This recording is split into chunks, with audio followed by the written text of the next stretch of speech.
ada Tiara, di sini ada Najul, di sini ada Vira, dan di sini ada Rahma. Jadi tema kita hari ini adalah kenakalan remaja. Ya, betul. Oke, kenakalan remaja tahu kan semuanya? Kita kan sudah melewati yang namanya remaja dan sekarang ini kita lagi proses masuk ke dalam fase dewasa. Ya. Jadi langsung aja lah ya ke pertanyaan-pertanyaan sekarang ini yang pengen saya tanyain kepada rekan-rekan saya ke sekarang ini. Waduh, aku jadi kayak nih. Soalnya aku salah satu seseorang yang baru keluar dari Zona ya. ya. Jadi mungkin yang lebih mudah aja dulu pertanyaan pertama. Apa sih penyebab utama kenakalan remaja itu? Menurut siapa dulu nih? Boleh dulu. Menurut siapa ya? Menurut Aldo dulu deh. Aduh, menurut aku ya, kenakalan remaja itu menurut aku satu hal bodoh yang dilakukan oleh remaja. Ya itu menurut aku satu hal bodoh yang dilakukan oleh remaja yang ingin mencari jati dirinya. Gitu. Sebenarnya nggak cuma satu hal sih, banyak hal. Banyak hal ya. Oh ya. Iya. Penyebabnya itu utamanya apa? kayak dari faktor lingkungan atau keluarga bisa jadi sih, atau teman-teman sebayanya gitu. Oh. Pergaulan juga. Berarti contohnya misalnya kayak ada anak yang baik-baik jadi tiba-tiba ikut bergaul. Iya. Ya, betul. Sebenarnya berarti lingkungan ya yang paling berpengaruh. Iya, pengaruh terbesarnya emang lingkungan. Karena contohnya aku main sama aku ini orang baik ya.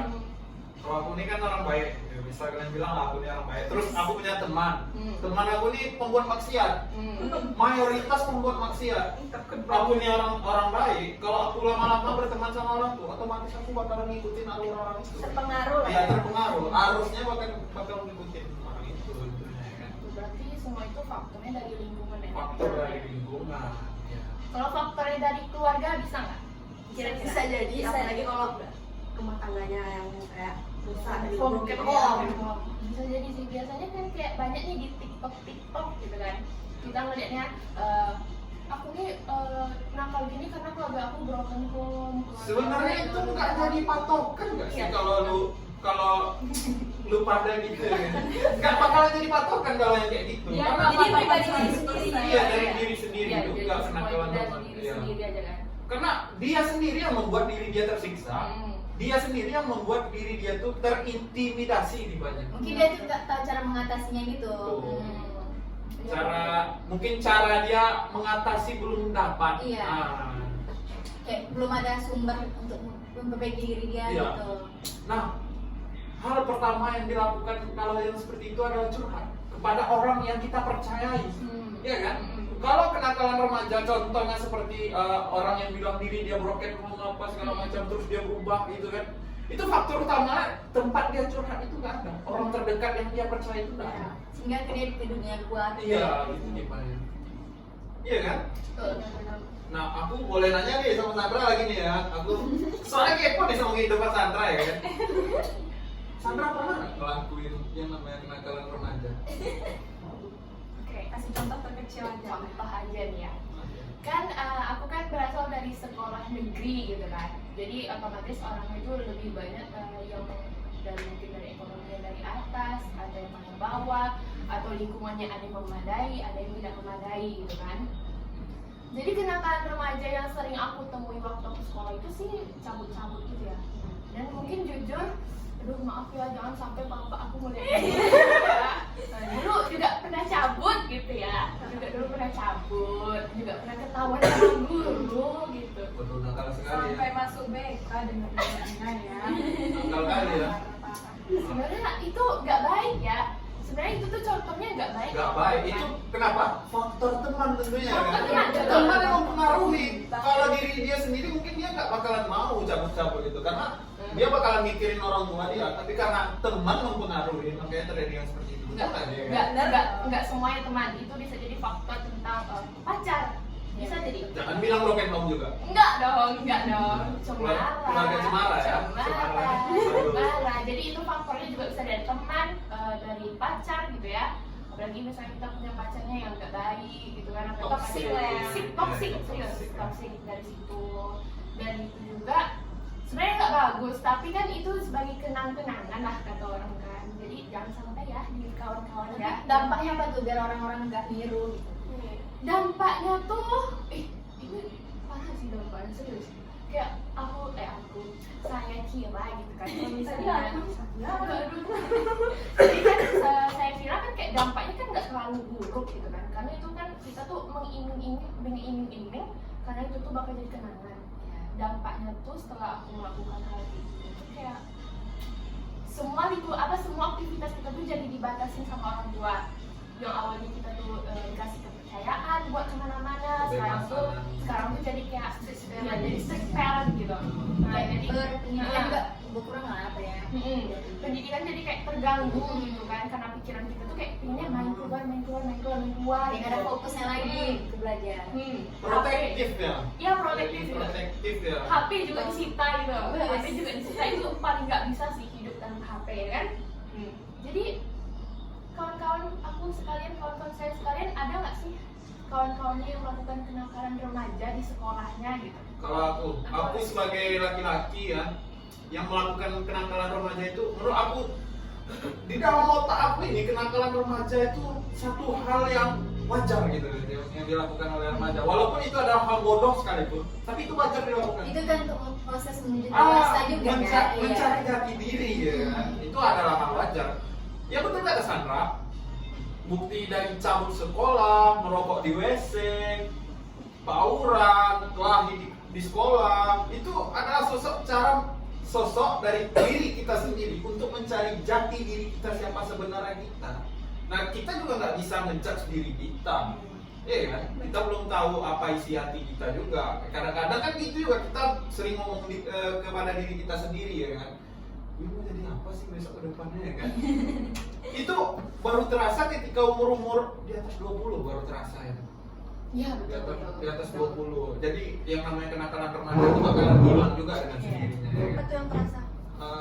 Ya tentunya kalau melakukan kenakalan remaja itu yang pertama dampaknya itu dari diri kita sendiri aja. Iya. Dari diri kita sendiri itu waktu terbuang sia-sia. Yang harusnya kita udah sukses umur segini. Cara aja lah, dari mana kak tadi ngomong? Lupa ya. Dari kenakalan remaja yang aku lakuin ya. Ada dampaknya, Nanti kita isi iklan aja lah dia. dampaknya. Nah dampaknya itu ya, itu waktu terbuang sia-sia. Yang waktu yang harusnya kita sukses di umur segini, ya kita harus umur segini harus sukses, jadinya tertunda, ya kan? Jadi waktu kita tuh terbuang sia-sia karena hal yang tak penting. Nah itu faktor dampak dari kenakalan remaja. Gimana sih menurut kalian? Betul nggak sih? Betul. Betul Ini kan? penjelasannya ya. Iya. Jadi kan sekarang kita kan udah menginjak mahasiswi gitu kan.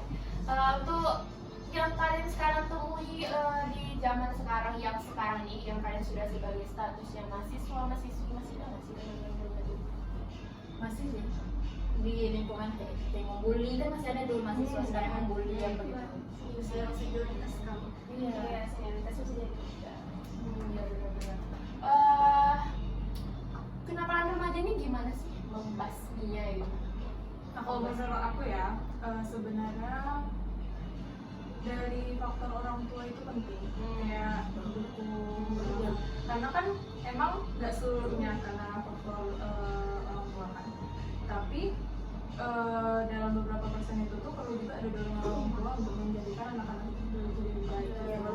Tapi dengan cara yang benar, jangan kayak melarangnya untuk ngapain lah gitu, dengan kayak misalnya kayak tadi disita HP-nya, dibatasi untuk pergi kemana-mana gitu kan. Kan jadi di dalam diri anak itu tuh jadinya nanti ada kayak rasa berontak gitu. Iya, Jadi betul. kelamaan jadinya makin menjadi. ya kan. Yang lain gimana? Kayak lebih menyaring menyaring perilaku teman-teman sudah lingkungan gitu. Kayak ini tahu nih kita nggak baik, tolak langsung gitu, nggak usah mengikuti terus. Sekali boleh. Teman-teman tapi jangan diikuti. Ya teman-teman, nggak boleh walaupun sekali tidak. Ya bukan yang jahat-jahat yang diikuti, Positifnya yang diambil. Iya betul sih. Jadi semuanya udah dapat di kepala lah dibayangkan. Kalau ngelakuin hal yang seperti itu kayak nggak ada gunanya lagi ya. Dia bisa menyaring kemana baik. Sebenarnya kalau dipikir-pikir kayak ngelakuin itu sebenarnya buang-buang waktu. Tentunya emang iya, betul sekali emang buang-buang waktu. Tapi yang namanya mencari jati diri itu kita perlu waktu.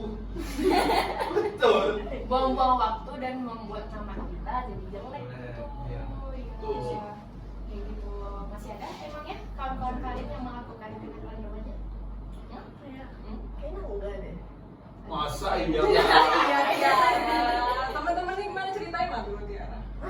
Teman-teman ya. Atau mungkin Tiara yang lakuin. Aduh, kan Tiara ini sebagai anak rantau ya, anak rantau. Iya, Gimana? Kan itu tuh, termasuk pedalaman gitu kan, pedalaman. Aku juga aku ya, yang juga kampungnya ada di pedalaman. Itu kenakalan remaja juga masih banyak. Itu karena mungkin jauh dari kawasan kota, jauh dari kawasan hukum gitu ya. Jadi yang paling sering ditemui itu kenakalan remaja itu adalah nyabu makin narkoba. Oke, nyabu sama memakai narkoba Sama aja. sama aja. Narkoba dan pakai narkoba. Sama aja ya. Sama aja. Sama aja. Iya.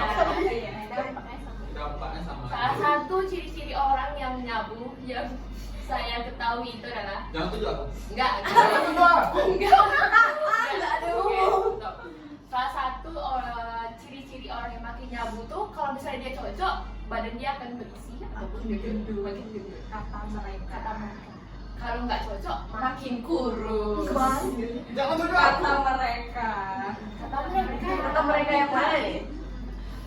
Jadi awalnya kan aku mikirnya tuh kayak ini tuh pedalaman ini pasti kayak masyarakatnya tuh kayak otaknya tuh belum masih polos gitu kan, belum ada mungkin yang aksesnya tahu lebih yang mudah. belum ada yang namanya kenakalan remaja gitu kan. Ternyata itulah faktor dari pengedar. Nah, pengedar itu datang dari kota masuk ke dalam pedalaman gitu, dan itu dia memberikan efek negatif yang itu berupa menjual yang namanya nyabu. Yang itu nyabu tuh gimana fungsinya? Fungsi sih itu sih untuk menenangkan ya, menenangkan. Enggak tahu sih. Obat penenang tibanya emang iya obat penenang. Dari sabun memang obat penenang. Tapi itu harus ada surat dari dokter tentunya. Harus ada keterangan dari dokter. Contohnya Dia mengidap penyakit apa, dari harus psikiatrisnya ya, kan. betul. Dan udah banyak juga berita-beritanya kan itu harus direhabilitas. Nah, sudah direhabilitas belum sembuh-sembuh, tetap pakai lagi, tapi itu karena efek lingkungan. Balik lagi ke efek karena teman-temannya. Pengaruh Gitu. teman lingkungan. Nah, jadi Tiara nih sebagai anak rantau gimana? Apa sih kenakalan remaja di kota Tiara itu? Yang pernah dilihat. Dilihat. Ya kayak gitu tadi sih, kayak yang ngelakuin narkoba paling ngelem gitu kayak Ngelem lah, masih zaman ngelem kan? masih di Perahu kayak kota Kalian apa lem kambing? Apa? Kayak emang kelihatan kayak dibelah di tebing-tebing gitu, tebing-tebing terus masuk gitu kan. Cuman di situ ada jalannya, jadi pas lewat emang sering kelihatan. Cuman ya kayak pura-puranya itu Ada udah high. Jadi gitu udah kayak hal udah yang hal biasa biasa lah lah gitu. gitu. iya kayak hal biasa gitu. Terus ada contoh lain. Tanpa kita sadari kayak kenakalan remaja ini bukan hanya di dunia apa ya, di dunia media sosial sekarang lebih banyak juga kan. Media sosial lebih banyak sih. Itu coba bullying ya, bullying dari sosial media kayak misalnya kayak TikTok, misalnya kan dia nggak sesuai sama hati kita isi TikToknya, kita head comment kan. Itu kenakalan Netizen tuh. sih. Itu kenakalan tuh yang Kena mulut itu cyberbullying tuh ya teman-teman. Gak boleh dilakukan. Nggak boleh itu kenakalan. Itu langsung ke mental. Mental itu harus dijaga baik-baik. Karena mental itu nggak bisa diobati dengan cara yang biasa. Mahal. Dikasih paracetamol aja gitu Yang nggak sembuh. nggak sembuh. Karena obat mental itu kaya, mahal. Nah, jadi tolong buat kalian hater, janganlah melakukan suatu keburukan. Sebenarnya menurut aku itu hal yang bodoh dan gak perlu juga sih hate Iya. comment-nya. Kayak kalau kita nggak suka melihat yang saya di Skip TikTok, Oh, diem aja. diem dalam hati sendiri aja. ya. Kayak buat apa di Kayak cukup tahu aja gitu. orang yang bijak sih kayak gitu mikirnya. Kayak iya. Nih, gimana sih misalnya nih di depan kalian misalnya di depan kalian ada yang melakukan suatu kenakalan lah misalnya. Kayak misalnya di depan kita ada yang membuli atau melakukan hal yang tidak bagus, apa sih yang Kita kalian nih lakukan? hidup di Indonesia. Hmm. Indonesia ini kan negara hukum ya. Tapi kalau nampak orang melakukan hal tersebut, kita jadi rancu juga mau ngelaporin. Kita jadi Kena juga ya. kena juga Nah, jadi kena. apa semua direpotin gitu, ya kan? Nah, jadi kalau menurut aku sih dibiarin aja. Kalau aku, Kalau karena kalian nggak gimana? mau ribet gitu. Kalau kalian gimana? Di depan kalian misalnya melakukan kenakalan lah gitu, apa yang kalian lakukan? Kalau mungkin orang terdekat, mungkin kita nggak enak lah ya langsung dia, karena kita juga nggak tahu dia bisa atau nggak berhenti gitu kan. Mungkin pelan-pelan, jadi figur yang baik untuk mencontohin dia gitu. Membuat diri yang baik lagi. Hmm. Karena kan orang yang kayak gitu tuh pasti sebelumnya pernah membuat baik juga ya. Orangnya. Kan, Robi udah berapa menit? Robi dapat nggak main HP? Udah 16 menit dah. Oke, langsung apa aja ya langsung kan. Jadi kesimpulannya nih guys, kenakalan remaja itu buruk ya, nggak boleh dilakuin. Dan itu juga berpengaruh pada diri kita sendiri sama lingkungan kita juga, yang dimana awalnya nih kita baik-baik, jadi kita ikut masuk ke lingkungan orang tersebut dan juga jadi mencemari nama diri kita sendiri, itu nggak bagus. Dan itu juga memberikan jangka waktu yang panjang dan susah berubahnya kalau memang kita tidak bisa menemukan orang yang tepat untuk bisa merubah diri kita sendiri. Dan sebenarnya kita masih bisa ya nyembuhin diri kita sendiri, nggak perlu bantuin orang lain juga. Nah, ada satu lagi misal. Satu hal yang dapat membunuh seseorang secara perlahan itu adalah menghancuri mental. Nah, jadi buat kalian para cyberbullying yang bullying itu stop bullying, oke? Karena itu dapat membunuh seseorang secara perlahan. Iya, betul. Mungkin fisiknya tidak nampak dari fisiknya, tapi dari dalam hatinya itu akan terlihat jelas. Iya. Ya, oke. Contohnya ya kayak cutting gitu ya. Ya pokoknya Ya ya banyak sih dengar cutting. berita kayak habis dibully mereka kayak bunuh diri. Iya, gitu. betul. Kamu sering dengar nggak sih? Itu kenakalan remaja ya. Nah, itu udah pasti. Oke, baik. Itu aja buat kalian semua. Mungkin kalian dapat mengerti ya. Iya, kan? dapat mengerti. Harus ngerti. Harus ngerti ya, karena kami juga lagi belajar ini gitu kan. Kita sama-sama belajar. Kami itu kan Sama belajar belajar, kita. tapi ya Kita selalu di karena- proses belajar Kita pokoknya. karena sudah melewati yang namanya fase sekolah, remaja, udah mau masuk ke fase dewasa, pasti kita juga udah ngerti mana yang baik, mana yang buruk. Dan itulah mungkin podcast kita yang ini ya. Semoga kalian suka sama podcast kita gitu ya. Dan bermanfaat Ya, bermanfaat bagi kalian Sampai dan semua. baiknya. Jangan lupa like, comment, dan subscribe. Kami nggak ngemis ya. Kami menghancur. Cuma kita dukungan aja, dukungan aja. Supaya mana tahu kan, mana tahu. Siapa tahu bikin lagi. Mana tahu. Mana tahu nembus 1 juta atau gimana. Request aja konten apa. Boleh request konten podcast apa. baru gitu ya. Mana tahu kita jadi ada channel podcast gitu. Ya. Yang awalnya ini cuma coba-coba. Tiba-tiba jadinya- ada mic di depan. Wah,